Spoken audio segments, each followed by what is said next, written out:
warahmatullahi wabarakatuh. Halo guys, saya Alnutrido dari Prodi Bimbingan Konseling Fakultas Keguruan dan Ilmu Pendidikan Universitas Jambi angkatan tahun 2023. Di sini saya akan menjelaskan 6 materi dari dasar-dasar pendidikan dalam keluarga. 6 materi yang akan saya jelaskan yaitu yang pertama ada pengertian keluarga, tujuan keluarga, fungsi keluarga, materi keluarga, tanggung jawab anggota keluarga, dan pola asuh. Yang kedua ada kewajiban dan hak anggota keluarga, komunikasi dalam keluarga dan konflik dalam keluarga, penyebab, dampak, dan solusinya. Yang materi ketiga yaitu ada konsep pembinaan keluarga sehat dan bahagia. Yang keempat ada jenis dan karakteristik anggota keluarga dan keluarga. Yang kelima ada pembentukan karakter yang mencakup ada internalisasi, keteladanan, pembiasaan bermain, cerita, nasihat, penghargaan dan hukuman, tata krama, minus koslatis, mendengarkan, dan empati.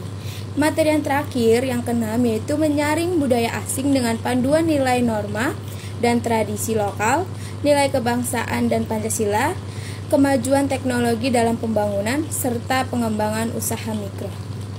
Materi yang pertama yang akan saya jelaskan yaitu pengertian keluarga, tujuan keluarga, dan fungsi keluarga. Pengertian keluarga apa sih? Menurut Departemen Kesehatan tahun 2020, keluarga adalah unit terkecil dari masyarakat yang terdiri atas kepala keluarga serta beberapa orang yang tinggal di satu atap dalam keadaan saling bergantungan. Nah, jadi satu keluarga ini itu bukan cuman ayah, ibu, kakak, atau adik. Jadi satu keluarga ini adalah keluarga yang ada beberapa orang, entah ada 4 orang, 5 orang, tapi keadaannya tuh dalam satu atap dan saling bergantungan, itu disebut keluarga. Dan mereka udah pasti saling komunikasi juga. Nah, tujuannya apa sih? Tujuan keluarga itu yang pertama ada pondasi dasar. Rumah aja ada pondasi dasar, bagaimana keluarga. Nah, yang kedua itu ada harapan untuk setiap anggota keluarga. Yang ketiga ada memenuhi kebutuhan kasih sayang maupun ekonomi. Yang keempat ada pembentukan identitas diri.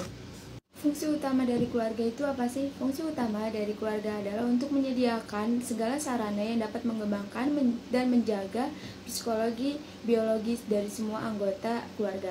Menurut Epstein et Elvin and Bishop tahun 1976. Nah, psikologis itu contohnya itu menyediakan lingkungan yang mampu meningkatkan perkembangan pribadian yang alami yang dalam keluarga tersebut. Nah, biologis itu bisa memberi makan, membesarkan anak, atau mempertahankan kesehatan keluarga. Selanjutnya ada tanggung jawab anggota keluarga dan pola asuh. Menurut Undang-Undang tahun 1974 tentang perkawinan dalam pasal 45 disebutkan sebagai berikut. Yang pertama, kedua orang tua wajib memelihara atau mendidik anak-anak mereka sebaik-baiknya. Yang kedua, ada kewajiban orang tua yang dimaksud dalam pasal 1 ayat 1 berlaku sampai anak itu kawin atau berdiri sendiri.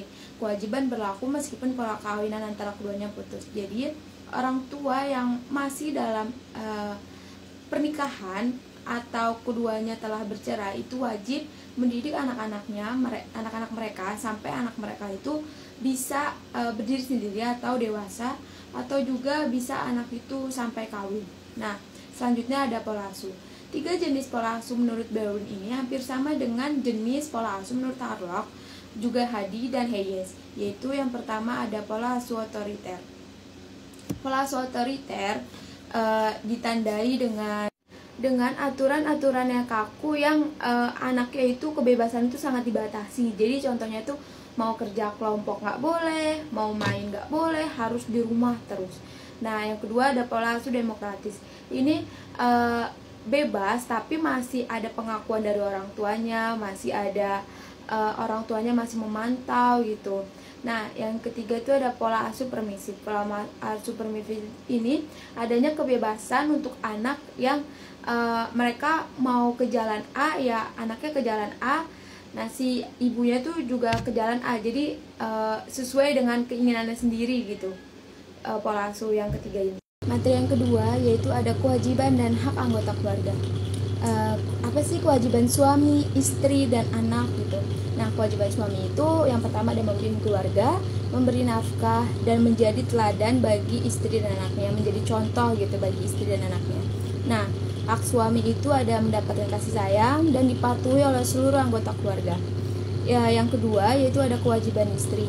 Kewajiban istri itu yang pertama ada taat pada suami, mengatur rumah tangga, dan mendidik anak. Hak yang istri dapatkan itu mendapatkan nafkah dari suami, mendapatkan perlindungan dan mendapatkan kasih sayang dari seluruh anggota keluarga. Yang ketiga ada kewajiban anak. Kewajiban anak yang pertama yaitu mematuhi perintah orang tua, berperilaku baik, dan belajar yang rajin. Hak yang anak dapatkan yaitu mendapatkan perlindungan, mendapatkan kasih sayang, dan mendapatkan pendidikan.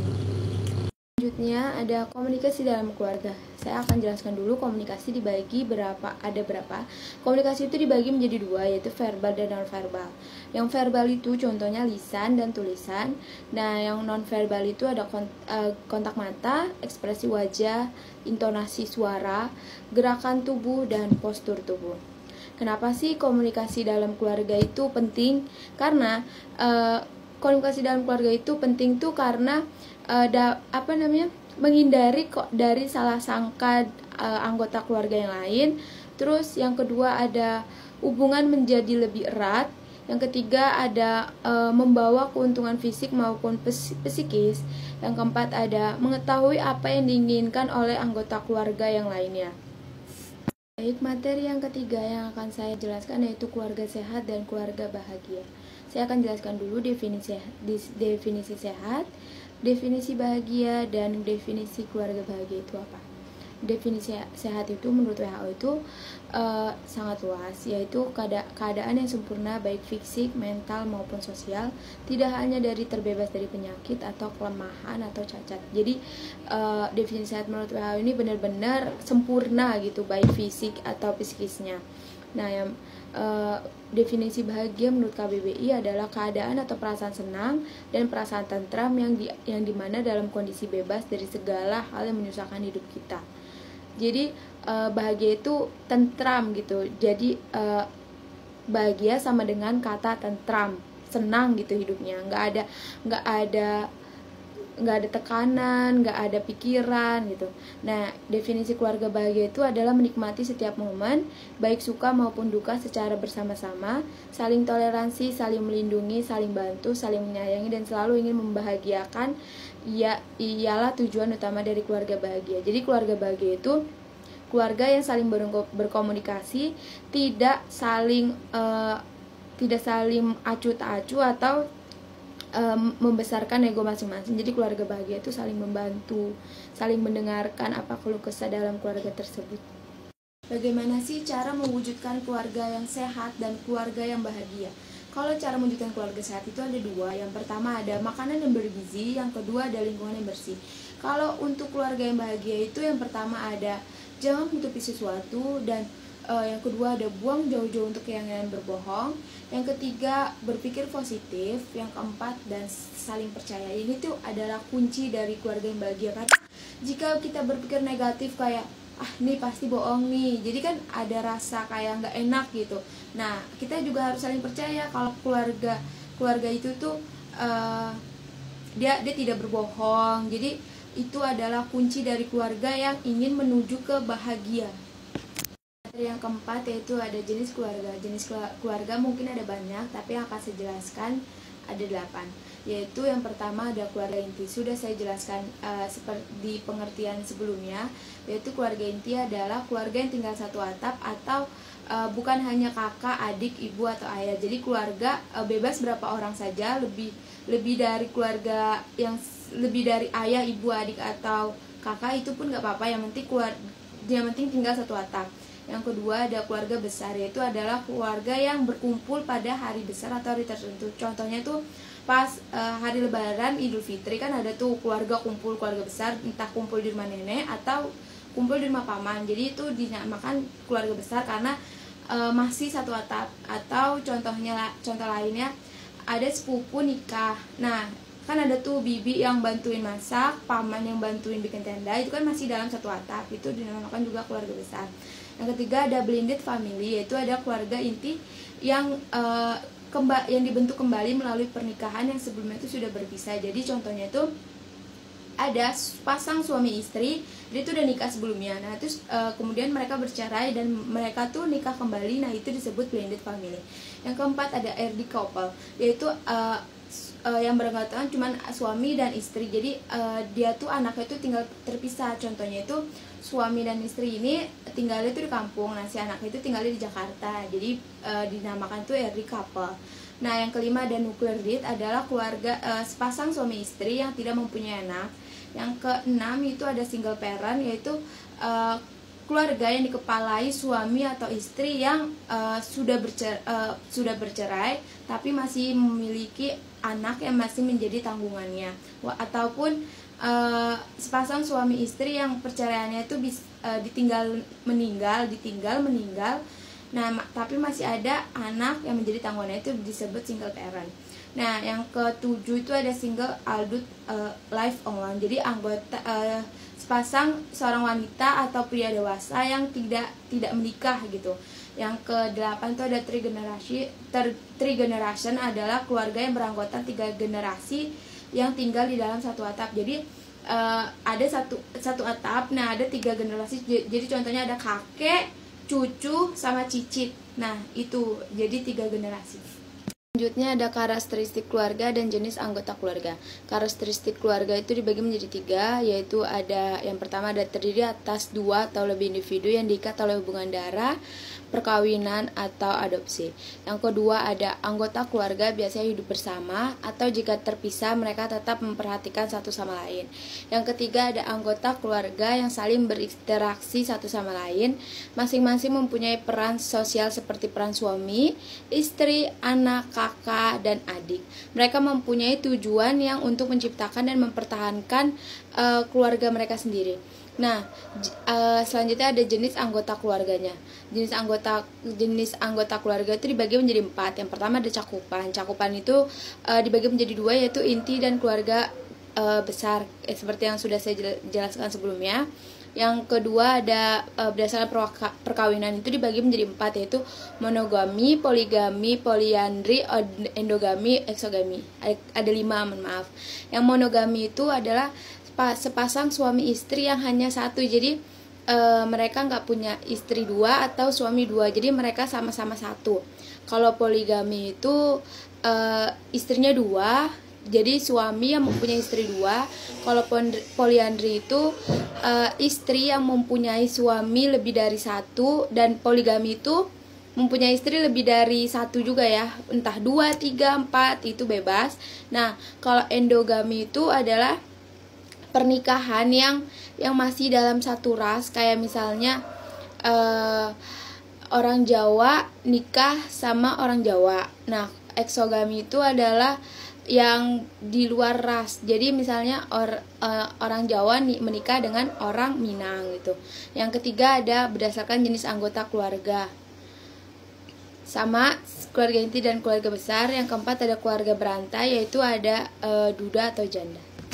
Yang kelima yaitu ada keluarga sebagai tempat pembentukan karakter. Yang pertama itu ada internalisasi, yaitu menekankan kejujuran atau tanggung jawab. Nah, internalisasi ini di alat pembentukan karakter dalam keluarga ini menekankan kejujuran dan tanggung jawab yang mereka serap dalam kehidupan sehari-hari, dan mereka akan mempraktikannya pun dalam kehidupan sehari-hari. Yang kedua ada keteladanan, yaitu keteladanan sebagai tempat pembentukan karakter dalam keluarga dalam pembentukan nilai-nilai positif oleh orang tua yang mereka praktikkan pun atau diterapkan dalam kehidupan mereka sehari-hari juga.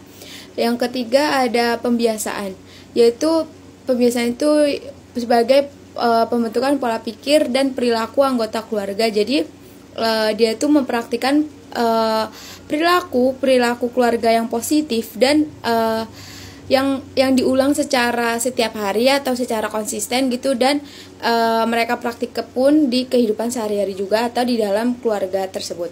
Nah, yang selanjutnya itu yang keempat ada bermain sebagai pembentukan nilai-nilai kerjasama dan kesadaran. Di bermain ini bukan hanya nilai-nilai seperti kerjasama dan kesadaran juga, namun ada kreativitas yang mereka bangun dalam pembentukan karakter anak pada keluarga. Nah, terus yang kelima ada cerita, yaitu menciptakan lingkungan yang mendukung untuk pembentukan karakter yang positif.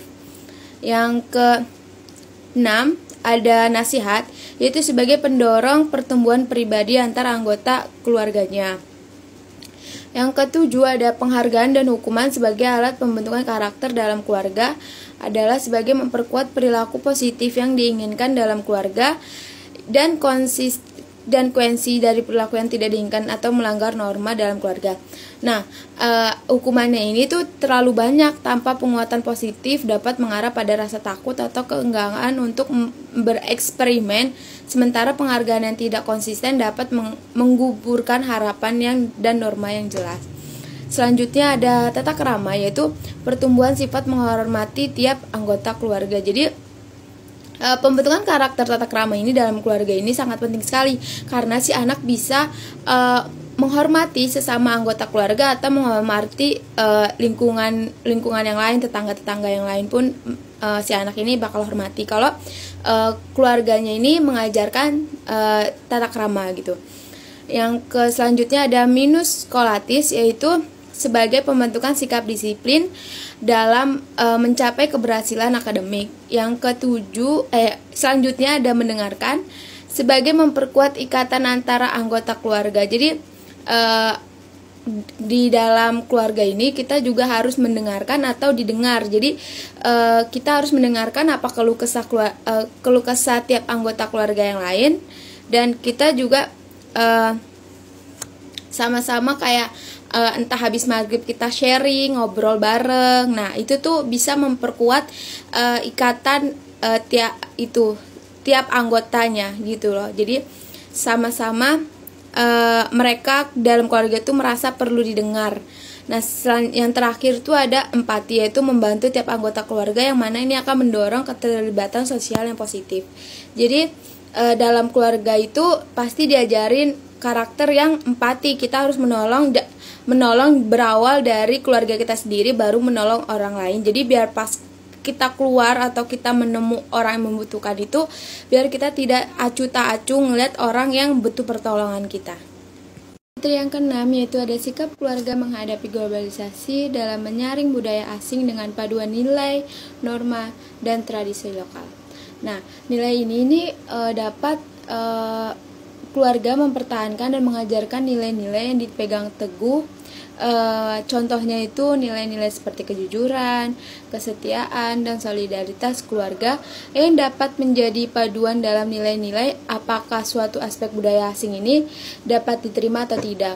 Nah, dengan menggunakan nilai-nilai ini menjadi paduannya, mungkin keluarga bisa mempertahankan integritas budaya mereka sambil tetap terbuka terhadap perubahan yang baru gitu. Nah, yang kedua ada norma. Norma ini keluarga mengandalkan norma-norma sosial yang ada dalam masyarakat, karena norma-norma ini kan sebagai standar untuk menilai kecocokan budaya asing. Nah, norma-norma ini mencakup etika, tata krama, dan aturan perilaku yang telah diterima di dalam masyarakat tempat keluarga tinggal. Nah, dengan mematuhi norma-norma sosial ini dapat membantu keluarga untuk tetap terhubung dengan komunitas lokal mereka dan mencegah terjadinya konflik budaya. Nah, ini juga membantu menjaga keharmonisan dalam hubungan antara keluarga dan dengan tetangga atau komunitas lokal yang ada di sekitarnya. Yang ketiga ada tradisi. Dengan melestarikan tradisi lokal dapat memperkuat ikatan antar anggota dan memperkaya pengalaman kehidupan sehari-hari. Nah, tradisi lokal ini keluarga bisa menjaga atau merayakan tradisi-tradisi lokal yang sebagai bagian penting dari identitas budaya mereka. Tradisi ini tuh contohnya tuh seperti perayaan hari raya, festival atau upacara adat yang diwariskan dari generasi ke generasi. Nah, tradisi ini sih juga berfungsi untuk mengingat pengingat akan akar budaya dan memberikan rasa identitas yang kuat dalam menghadapi arus globalisasi yang sekarang. Sikap keluarga menghadapi globalisasi dalam menyaring budaya asing dengan nilai kebangsaan dan Pancasila. Yang pertama ada pembentukan identitas kebangsaan. Nah, pembentukan identitas kebangsaan ini mengajarkan anak-anak nilai-nilai kebangsaan seperti cinta tanah air, persatuan, gotong royong. Nah, ini juga bisa dilakukan melalui cerita atau perayaan hari-hari nasional. Nah, ini tuh bisa memperkuat rasa bangga akan budaya dan sejarah bangsa Indonesia sendiri. Yang kedua itu ada pendidikan tentang Pancasila. Pendidikan Pancasila ini keluarga perlu mengajarkan nilai-nilai Pancasila kepada anggota keluarga, termasuk sila-sila dalam Pancasila seperti ketuhanan yang Maha Esa, kemanusiaan yang adil dan beradab, persatuan Indonesia, kerakyatan yang dipimpin oleh hikmat kebijaksanaan dan permusyawaratan perwakilan, dan yang kelima ada keadilan sosial bagi seluruh rakyat Indonesia. Nah, hal ini tuh bisa membantu memperkuat kesadaran akan prinsip yang mendasari kehidupan bangsa dan bernegara Indonesia. Yang ketiga ada penerapan nilai-nilai kebangsaan dalam kehidupan sehari-hari. Nah, ini itu juga keluarga bisa mencontohkan atau menerapkan nilai-nilai kebangsaan seperti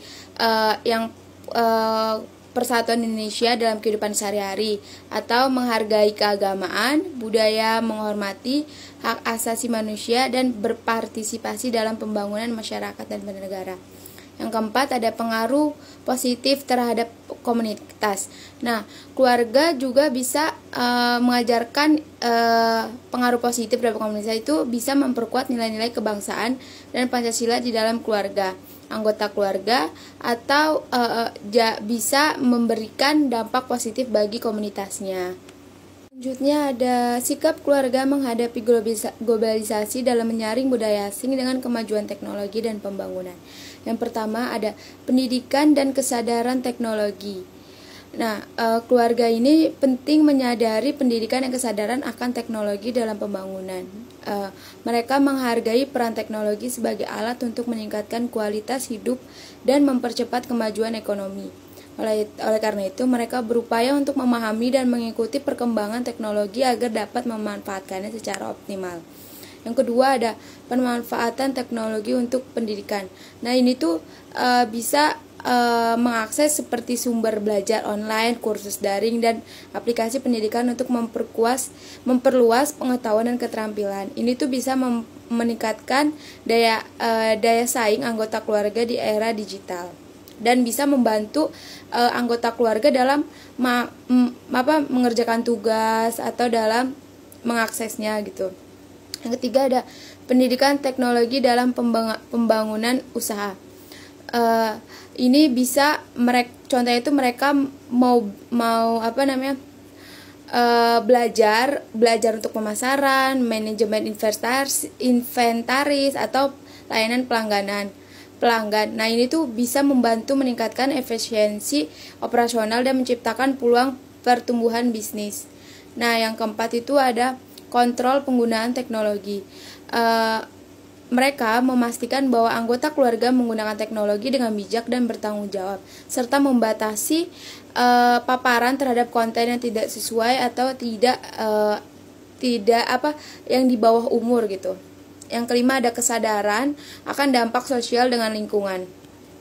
Ini tuh mereka berupaya untuk memilih teknologi yang ramah lingkungan dan berkontribusi pada pembangunan berkelanjutan seperti misalnya itu mereka mengajarkan nilai-nilai seperti empati, bertanggung jawab, sosial, dan kesadaran lingkungan kepada anggota keluarga lainnya. Yang keenam ada penggunaan teknologi untuk kesehatan dan kesejahteraan. Ini tuh bisa memperbaiki akses layanan terhadap kesehatan atau meningkatkan kesejahteraan anggota keluarga. Nah, ini tuh bisa mereka tuh bisa memantau aplikasi kayak BPJS kesehatan, aplikasinya. Nah, itu tuh memantau kondisi kesehatan, berkonsultasi dengan profesional medis, dan mengakses informasi kesehatan yang akurat dan terpercaya. Itu bisa membantu mereka untuk misalnya kalau misalnya lagi sakit, mereka bingung mau beli obat apa, jadi mereka bisa nanya ke aplikasi tersebut. Sikap keluarga menghadapi globalisasi dalam menyaring budaya asing dengan pengembangan usaha mikro. Yang pertama ada pengembangan usaha mikro. Jadi keluarga itu mengembangkan usaha mikro sebagai bentuk upaya untuk meningkatkan kemandirian ekonomi mereka. Jadi mereka tuh bisa membuka usaha sendiri dan mereka dapat mengurangi ketergantungan pada pasar global dan menghasilkan pendapatan secara mandiri. Yang kedua ada penyesuaian terhadap perubahan. Jadi usaha mikro memungkinkan keluarga untuk lebih fleksibel dalam menyesuaikan diri dengan perubahan global yang ada. Nah, mereka bisa dapat respon dari pasar yang merubah dengan cepat atau menyesuaikan strategi bisnis mereka sesuai dengan kondisi ekonomi globalnya. Nah, yang ketiga ada pendapatan tambahan. Usaha mikro itu dapat menjadi sumber pendapatan tambahan bagi keluarga karena mereka membantu mengatasi tekanan ekonomi yang mungkin timbul akibat perubahan global seperti fluktuasi harga dan permintaan pasar. Yang keempat ada peningkatan keterampilan. Jadi pengembangan usaha mikro ini memungkinkan anggota keluarga untuk mengembangkan keterampilan baru dan meningkatkan daya saing yang mereka dapatkan dari pasar global.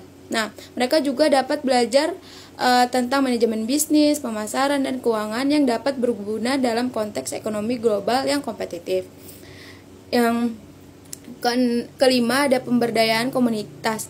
Pemberdayaan komunitas ini bisa berkontribusi pada kayak pengusaha mikro. Nah, ini tuh menciptakan lapangan pekerjaan bagi orang-orang di sekitar mereka dan mendukung perubahan ekonomi lokal. Dan yang terakhir ada preservasi budaya lokal. Ini tuh bisa mempertahankan dan mempromosikan warisan budaya lokal mereka, dan mereka juga dapat memasarkan produk atau jasa yang mencerminkan nilai-nilai budaya dan tradisi mereka. Ini tuh merupakan daya tarik unik dalam pasar global yang seringkali didominasi oleh homogenitas. Baiklah, sekian dari saya. Mohon maaf bila ada kesalahan kata. Saya akhiri. Wassalamualaikum warahmatullahi wabarakatuh.